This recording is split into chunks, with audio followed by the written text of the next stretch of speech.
മലയക്കോട്ട വാലിബൻ തിയേറ്ററിൽ എത്തിയിരിക്കുകയാണ്. പ്രേക്ഷകരെല്ലാം സിനിമ കാണാൻ വേണ്ടി തടിച്ചു കൂടിയിരിക്കുകയാണ്. ഗംഭീര ഉത്സവ ലഹരി തന്നെയാണ് ഫാൻസിന് ഈ ഒരു ചിത്രത്തിൻ്റെ ആദ്യ ഷോ എന്ന് പറയുന്നത്. അതുകൊണ്ട് തന്നെ കാലിക്കറ്റ് കൈരളി തിയേറ്ററിൽ നമ്മൾ കണ്ടുകൊണ്ടിരിക്കുന്ന കാഴ്ചയാണിത്.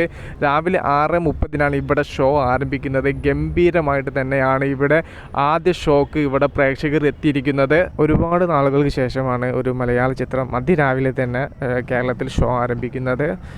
ഗംഭീരമായിട്ട് പ്രേക്ഷകർ വന്നുകൊണ്ടിരിക്കുകയാണ് തിയേറ്ററിലേക്ക്. കാലിക്കറ്റിലെ കൈരളി തിയേറ്റർ 6:30 ഏകദേശം 95% ടിക്കറ്റ്സുകളും സോൾഡ് ഔട്ടായി പോയിട്ടുണ്ട്.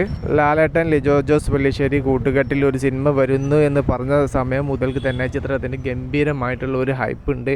ആ ഒരു ഹൈപ്പ് ഈ ഒരു റിലീസ് ആവുന്നത് വരെ നിലനിർത്താൻ മലയക്കോട്ട വാലിബൻ ടീമിന് സാധിച്ചു. ഇനി ഈ ഒരു സിനിമക്ക് ഒരു പോസിറ്റീവ് റിപ്പോർട്ടാണ് കിട്ടുന്നതെങ്കിൽ മലയാള ഫിലിം ഇൻഡസ്ട്രി ഇതുവരെ കാണാത്ത രീതിയിലുള്ള ഒരു ബോക്സ് ഓഫീസ് വേട്ട നടത്താൻ ഈ ഒരു ചിത്രത്തിന് സാധിക്കും. ഇനി നമുക്ക് സിനിമ കഴിഞ്ഞതിന് ശേഷമുള്ള ആദ്യ റിവ്യൂ രേഖപ്പെടുത്താം. മൂവി പ്ലസ് മീഡിയ അത് അപ്ഡേറ്റ് ചെയ്യും.